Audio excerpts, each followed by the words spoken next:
नमस्कार, मैं विक्रांत। तो आप देख रहे हैं मीडिया जंक्शन। तो मीडिया जंक्शन में आज आपको मिलाते हैं कला के जादूगर हैं ये संदीप कुमार शर्मा। तो क्या कहना है कला को लेकर कितने ये प्रयासरत हैं कि ये जादूगर आगे बढ़े, जादूगरता बढ़े तो किस तरह से बढ़ेगी और क्या मैसेज दिया उन्होंने, तो इन्हीं की ही आप जादू में नाम प्रख्यात कर चुके हैं। थोड़ा सा अपना पूरा परिचय कि कब से और क्यों जादूगर बनना पड़ा और क्यों आना पड़ा इस लाइन में। देखिए, सबसे पहले तो मेरा नाम है संजीव कुमार शर्मा और मैजिक में मुझे नाम दिया गया है सरताज SK शर्मा। और मैं 95 से रेगुलर मैजिक में हूँ। मैजिक से ही मेरा प्रोफेशन ही मेरा मैजिक है। और मैजिक में मेरा क्यों आना हुआ, ये तो भगवान जब आदमी पैदा होता है तो उसको तय करता है पहले से कि आप कहाँ पर जाने वाले हैं। हालांकि मैं जब मेरी स्कूली एजुकेशन थी, फिर कॉलेज में मैंने जब ग्रेजुएशन किया, उसके बाद मैंने बिज़नेस किया, पैतृक बिजनेस, हमारा फाइनेंस का बिजनेस था। लेकिन मेरा मन नहीं लगता क्योंकि मेरे अंदर एक कलाकार का जो था ना, एक अंदर से, तो मैं कलाकार ही बनना चाहता था। तो फिर धीरे धीरे मैंने एक मैजिक शो देखा और फिर मेरा प्रोत्साहन उधर को गया और मेरा मन जो है, ऐसा लगा मुझे कि मुझे भी कुछ ऐसी चीज़ करनी चाहिए जिससे लोग मुझे पहचाने मेरे अपने नाम से, है ना। तो फिर बस मैजिक की ओर झुकाव हो गया, छोटे छोटे ट्रिक्स सीखे, कुछ बुक्स खरीदी, फिर धीरे धीरे गुरु बनते गए। वो कहते हैं कि जब आप चल पड़ते हैं तो रास्ते अपने आप बनने शुरू हो जाते हैं। तो ये आपने शिक्षा कहाँ से प्राप्त की है और कहाँ कहाँ शो कर चुके हैं आज तक आप? देखिए, मैं अंबाला में पैदा हुआ, अंबाला में ही मैंने अपना स्कूली एजुकेशन हुई, अंबाला में ही DAV कॉलेज से मैंने अपना स्नातक किया। और उसके बाद मैं शो कहाँ कहाँ कर चुका हूँ, लगभग पूरे नॉर्दर्न इंडिया में मैंने शोज़ किए हैं। मुझे नहीं लगता कि कोई बड़ा शहर बच गया होगा, लगभग सभी शहर हमने किए हैं, सभी स्टेट्स भी किए हैं। इवन मैं कर्नाटका तक, उड़ीसा, केरला, मुंबई, गोवा और इधर से जम्मू कश्मीर तक, और इधर से जम्मू कश्मीर में मैंने बहुत शोज़ किए हैं। हिमाचल लगभग मैंने पूरा तय किया है, और चंडीगढ़, पंजाब, यहाँ तो होते ही रहते हैं अपने शोज़ जब जब लोग मुझे याद करते हैं। और इसके अलावा मुझे करीब 4 बार विदेश में भी जाने का मौका मिला है, और मैं दुबई, बहरीन, तेहरान और के साथ रशिया, कजाकिस्तान, इन कंट्रीज़ में भी मैंने शोज़ किए। ये क्या आजीविका के साथ साथ ये शौक़ आपको परिवार तक कैसे ले गया? क्या उनका आजीविका से इस आजीविका से कार्य आपका गुजारा या भतीजा से भी है, क्या हो जाता है, या आगे नए युवा पीढ़ी के लिए आप भी क्या कहना चाहेंगे? देखिए, मैं एक बात बताऊं आपको, मुझे ऐसा लगता है कि जैसे हम छोटी छोटी नौकरियां करते हैं ना, उनसे अच्छा ये है कि आदमी कोई भी काम सीखे। ये जो मैजिक है ना, ये सिर्फ आर्ट नहीं, ये काम है एक। तो इसको अगर हम काम की तरह सीखते हैं, अगर हम इसको पूरा, कहते हैं ना, गुड़ जाते हैं उसके अंदर, अगर हम अच्छा मैजिक अच्छी तरह से इसकी पढ़ाई करते हैं, अच्छे गुरु से शिक्षा ग्रहण करते हैं और उसको अपना पूरा 100% देते हैं, तो देखो, मुझे तो पिछले, मैं बता रहा हूँ कि 95 से लेकर टिल टुडे मुझे आज तक मैंने कोई काम नहीं किया। और तो मैंने अपने बच्चे पढ़ाए भी हैं और उनकी शादी भी कर दी है एक आधे बच्चे की। तो क्या आपके बच्चे भी इसी लाइन से आपकी ही पीढ़ी दर पीढ़ी इस व्यवसाय को चलाना चाह रहे हैं, या वो लगा हो चुके हैं? नहीं, ये मैंने एक चीज़ देखी है कि बच्चा मेरा जो है, बेटा मेरा, वो जब मेरे बड़े शोज़ होते हैं, जैसे अभी आपने देखा, ये हमारा एक स्मॉल स्केल शो था, तो लेकिन मेरा एक बड़ा हमारा कमर्शियल शो भी है जो टिकट शो होता है, तो उसकी मैनेजमेंट वगैरह देखता है, तो मेरा बेटा सारे सिस्टम को देखता है, साउंड सिस्टम को देखता है।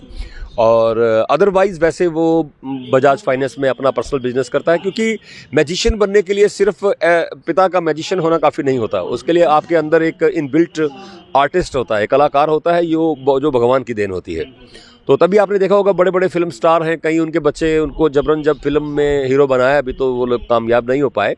मैं समझता हूँ कि जो भी कलाकार होता है, कलाकार के ऊपर परमात्मा की असीम कृपा होती है, और जो कलाकार भी पनपते हैं, जो कलाकार भी उस चीज़ को आगे लेकर बढ़ते हैं, तो वो ईश्वर की भी उसमें काफ़ी हद तक मर्जी होती है। शर्मा, ये क्या युवा पीढ़ी को भी इस लाइन में एक व्यवसाय की तरह लेना चाहिए, आना चाहिए? क्या इसमें आजीविका का समाधान हो सकता है उनका भी? बिल्कुल। इनके लिए क्या मैसेज होगा? नहीं, बिल्कुल। मैं तो जितने भी युवा मेरी आवाज़ को सुन रहे हैं, चाहे वो लड़कियां हों, लड़के हों, मैं ज़रूर चाहता हूं कि आप ना अपना कोई भी, जो भी आप पढ़ाई कर रहे हैं, वो आप काम सीखिए, जो भी आप हाथ का कुछ काम सीखना चाहिए भी, एक वन काइंड ऑफ हाथ का काम ही है एक, है ना। तो आप मैजिक सीखिए, आप एंकरिंग कीजिए, इसमें आज बहुत स्कोप है। आर्ट के अंदर बहुत स्कोप है। मतलब आप देखिए कि मान लीजिएगा मैं जैसे अभी छोटा सा शो मैंने किया, तो मैं इसके लिए अमूमन यानी 10-1 हज़ार रुपये चार्ज कर लेता हूँ एक आम छोटे शो के लिए। बर्थडे टाइप का शो होता है जो 8 से 10 हज़ार रुपये हम ले लेते हैं, और बड़ा शो होता है तो 20 से 25 हज़ार 50 हज़ार वो बढ़ता है। मतलब जैसे जितना बड़ा शो होता है, जितने बड़े आर्टिस्ट होते हैं, हमारे साथों का समूह बढ़ता है, तो उसी तरह से ये एक प्रोफेशन की तरह ही काम होता है। जैसे मान लो जो आप जैसे अब शादी का फंक्शन है, तो आप अगर 4 डिशेज़ बनवाएंगे तो कम बिल आएगा, तो ज़्यादा डिशेज़ बनाएंगे तो बड़ा बिल आएगा। सेम मतलब ये तो प्रोफेशन है। तो मैं समझता हूँ कि ये बहुत ही अच्छा प्रोफेशन है, इसे आप ज़रूर सीखें बच्चे, और सीखेंगे तो मैं कहता हूँ अगर महीने में 4-5 बार भी उनको मौका मिलेगा कहीं शो करने का, तो 20-25 हज़ार रुपये उनको मिल जाएंगे ना करते करते भी। तो एक इतना अमाउंट एक बच्चे के लिए मेरे ख्याल में काफ़ी होता है, और साथ में जो भी काम वो कर रहे हैं वो करते रहें, उसमें कोई दिक्कत वाली बात नहीं है। तो मुझे लगता है कि ये एक हेल्पिंग हैंड है। और अगर आप अच्छे एंकर हैं, अब ये लेकिन बनना आसान नहीं है। मैं कह रहा हूँ कि आप मैजिशियन बन जाएं, पर मैजिशियन बनने के लिए मैजिशियन के अंदर सारी क्वालिटीज़ होती हैं। मैंने पर्सनली देखा, देखो गायक जो होता है वो सिंगर ही होता है, डांसर जो होता है वो डांसर ही होता है, और जो एंकर होता है वो एंकर ही वक्ता ही होता है। लेकिन मैजिशियन एक अच्छा एंकर भी होता है, एक अच्छा डांसर भी होता है, एक अच्छा सिंगर भी होता है, क्योंकि अगर वो सारी क्वालिटीज़ एक बंदे में आ जाएंगी तो नेचुरली वो एक अच्छी तरह से कर पाएगा। क्योंकि मैं सिंगिंग भी करता हूँ, कभी मेरे को मन में आता है, मैं अपने शो के दौरान भी कभी कभी 2-4 लाइनें गुनगुनाता हूँ। तो लोगों एक मकसद हमारा है लोगों को एंटरटेन करना, लोगों को सिर्फ जादू दिखाना नहीं। तो इसलिए जो लोग मुझे बुलाते हैं, मेरा शो देखते हैं, वो उनमें मेरे शो में उनको एक अलग चीज़ दिखती है, क्योंकि मैं अपने शो में सारी एक्टिंग, कला और सारी चीज़ों को मतलब समावेश करने का प्रयास करता हूँ। क्या आपने इसके अलावा इन बच्चों के लिए या कोई ऐसा स्कूल या शिक्षा कला का बढ़ावा देने के लिए आपने कुछ शुरू किया है? आपके शिष्य आगे तैयार हुए हैं या करने का विचार है या स्कूल खोलने का? इस विषय में आपका क्या कहना है? जी जी, देखिए मैं इसके विषय में ज़रूर चाहता हूं कि लोग मुझसे संपर्क करें, और अगर वो मैजिशियन बनना चाहते हैं तो हम उसको ज़रूर गाइड करेंगे। लेकिन वैसे फ़िलहाल इसका कोई ऐसा स्कूल नहीं है कि जैसे म्यूज़िक के स्कूल खुले होते हैं आप जाके सीखें, ऐसे नहीं होता है।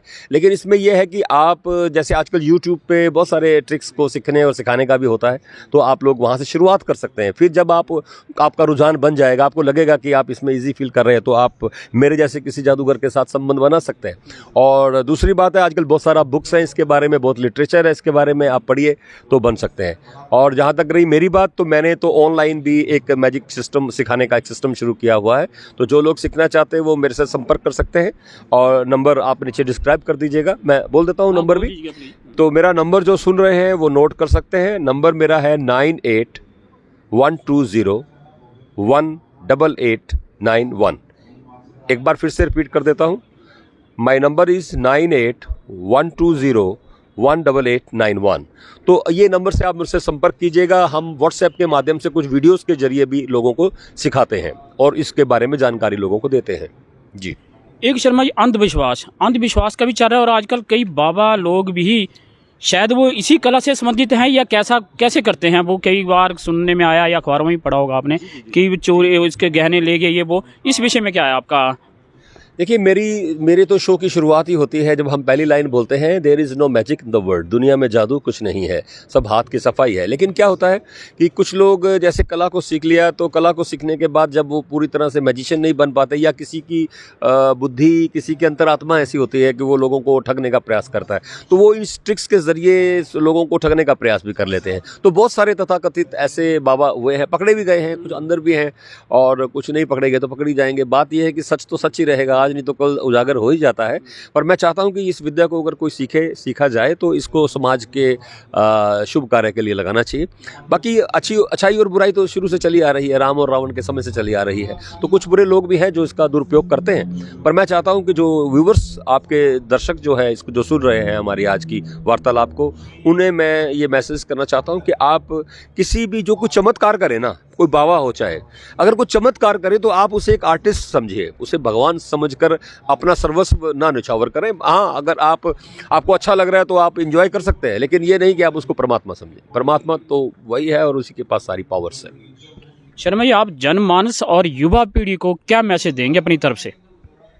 देखिए, मैं युवाओं को एक मैसेज करना चाहता हूँ। सबसे बड़ा जो मैं आजकल नोट कर रहा हूँ, लोगों में प्रतिस्पर्धा बहुत बढ़ रही है। लोग मतलब कंपटीशन में बहुत हैं एक दूसरे के साथ किसी भी चीज़ को लेकर। देखिए, हर व्यक्ति अपनी अलग शक्ल, अलग पहचान लेकर पैदा होता है और अलग ही उसके अंदर योग्यताएं होती हैं। तो हर व्यक्ति को अपनी अपनी योग्यता के हिसाब से अपने आप को आंकना चाहिए और अपनी योग्यता को बढ़ाएं और कंपटीशन में ज़्यादा कंपटीशन में जाएं। आगे बढ़ने के लिए, लेकिन कंपटीशन को अपने मतलब स्ट्रेस का हिस्सा नहीं बनाएं। लोग डिप्रेशन में जा रहे हैं, ड्रग्स ले रहे हैं, नशा कर रहे हैं, वो शायद इसलिए हो रहा है। और माँ बाप को भी चाहिए, पेरेंट्स को भी चाहिए कि वो बच्चों पर बड़ी बड़ी चीज़ों को थोपे नहीं, समय के साथ सब बातें होती हैं। और सबसे इम्पोर्टेंट चीज़ जो मैं आपके व्यूवर्स को और अपने सभी तमाम भाई बहनों को, दोस्तों को कहना चाहता हूँ, मैं चाहता हूँ दुनिया में सबसे इम्पोर्टेंट, सबसे महत्वपूर्ण अगर कोई चीज़ है तो वो है अपने इस जिस्म की रक्षा करना।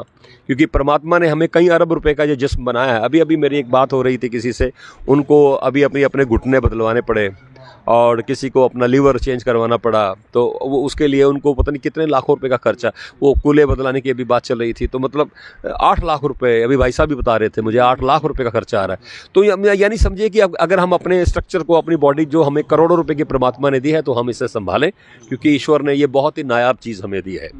और मैं समझता हूँ इससे बड़ी कोई बात नहीं है अगर हम अपने आप को स्वस्थ रखते हैं। आज मैं करीब 58 का हो चुका हूँ और मुझे नाज है, और साथ में मैं परमात्मा पे विश्वास रखता हूँ, और मैं उसकी दी हुई इस बॉडी को बहुत संभालने का प्रयास करता हूँ। उसके लिए मैं अभी भी जिम जाता हूँ, अभी भी मैं दौड़ लगाता हूँ, अभी भी मैं सैर करता हूँ, कम खाता हूँ, और जो भी खाता हूँ थोड़ा सा खाता हूँ, है ना। तला हुआ जो है 40 साल के बाद छोड़ दीजिए। किताबों में लिखा हुआ है सब कुछ, तला हुआ 40 साल के बाद हमारे लिए बना नहीं। आफ्टर 40 दूध और दूध से बने प्रोडक्ट्स को ज़्यादा से ज़्यादा अवेयर करना चाहिए। दही खा सकते हैं आप, थोड़ा खाइए, लेकिन दही भी कटोरा भर के खाने की ज़रूरत नहीं है। मुझे लगता है हमारी बॉडी को पूरे दिन के अंदर ज़्यादा से ज़्यादा 300-350 ग्राम भोजन की आवश्यकता है ना। तो बाकी हम जो भी खा रहे हैं वो इधर उधर लग जाता है, फिर वो नुकसान होता है। तो मेरी सभी युवा पीढ़ी को सबसे पहला कि ताकत होगी तो आपके मंसूबे पूरे होंगे। अगर आप ताकतवर होंगे, आपका शरीर स्वस्थ होगा, तो जो भी इच्छा आप पूरी कर रहे हैं, जो भी इच्छा आपने सोची है, तभी तो पूरी करेंगे ना। अगर आप एम्बिशन आपका बहुत बड़ा है और आपको करोड़ों रुपए मिल भी गए और सेहत खराब हो गई, तो फिर आपको सेहत नहीं रहेगी, तो आपका एम्बिशन बीच में रुक जाएगा। तो you should be very careful about your health. में सिंगिंग भी करते हैं, गाना भी गाते हैं, तो एक गाना कुछ आम पब्लिक के लिए हो जाए और कुछ कला भी आप अपनी तरफ से।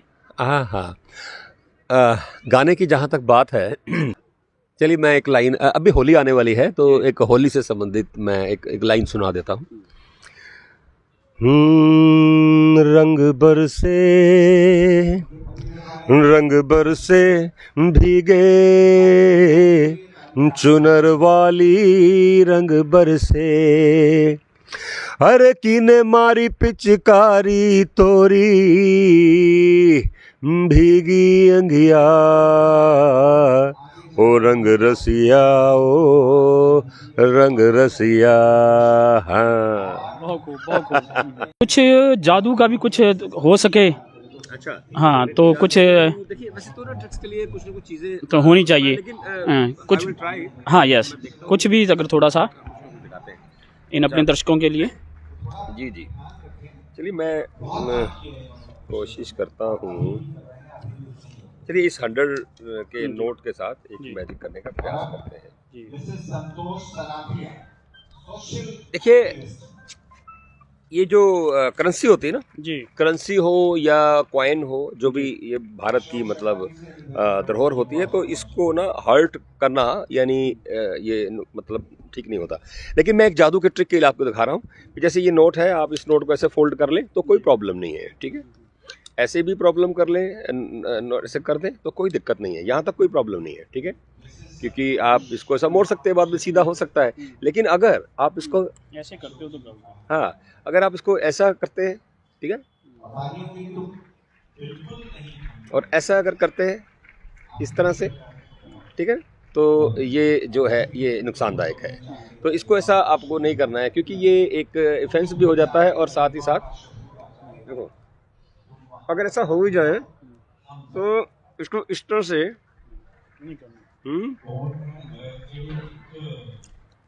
तो इस तरह से उसको नहीं फाड़ सकते। लेकिन फाड़ आप तब सकते हैं अगर बीइंग ए मैजिशियन, अगर आप एक जादूगर हैं और आपको ये पता है कि भाई इसको फिर से रिस्टोर कैसे कर सकते हैं, तब आप इसका इस्तेमाल कर सकते हैं। लेकिन इससे पहले आपको जादू को सीखना होगा, और तभी आप ऐसी चीज़ें कर सकते हैं। बाकी बहुत सारी ट्रिक्स है, लेकिन सडनली हम इसको नहीं करते। हाँ, एक छोटे बच्चों का भी आजकल एक ट्रिक्स आते हैं, और उसके लिए ना, जैसे देखिए मान लो मेरे पास एक ये रुमाल है, और ये देखिए, ठीक है, इस रुमाल को मैं कुछ इस तरह से फोल्ड करता हूँ, फोल्ड करके और यहाँ पर एक गांठ लगा देते हैं, ठीक है, राइट।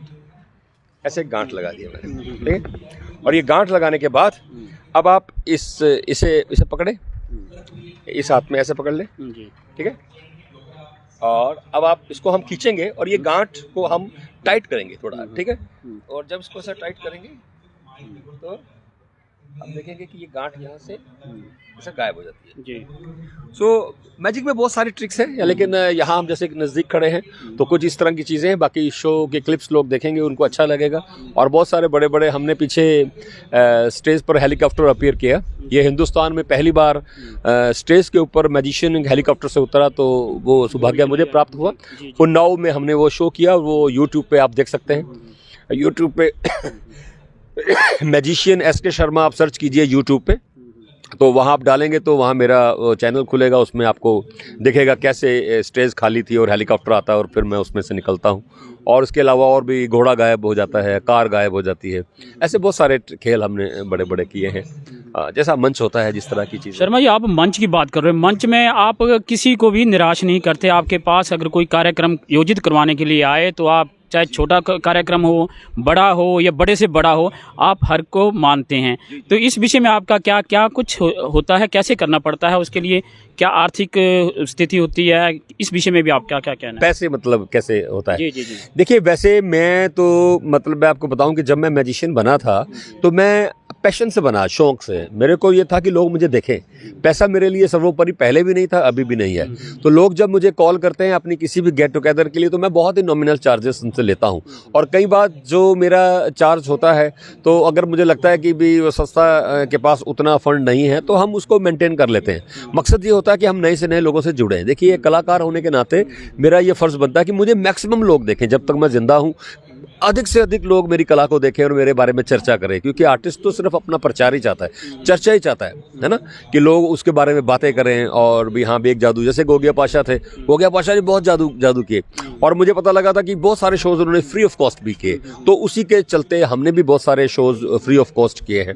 और मैंने अभी तक के अपने इतिहास में करीब 90 लाख से ऊपर ऑन रिकॉर्ड मैंने डोनेट किया है। रेड क्रॉस, बाल भवन और जेसिस, और जैसे रेड क्रॉस हो गया, लॉयंस क्लब हो गया, ऐसे क्लब हो, जैसे अब ये डोगरा क्लब है। अब जैसे ये अपना एक कर रहे हैं कार्यक्रम, अगर ये चाहेंगे कि भी हम ऐसा कुछ प्रोग्राम करना चाहते हैं, इनके मान लो स्कूल हों, अगर इनके अपने लिंक्स के अंदर, तो मैं इनके स्कूल में शो करूंगा, तो जो से अमाउंट इकट्ठा होगा आधा आपकी संस्था को दान कर दिया।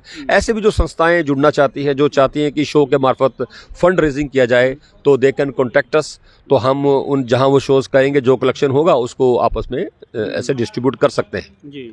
एक बार मैं फिर से व्यूवर्स, मैंने बीच में भी ये नंबर बोला था, एक बार मैं फिर से नंबर आपको बता देता हूँ। मेरा नंबर है 9812018891।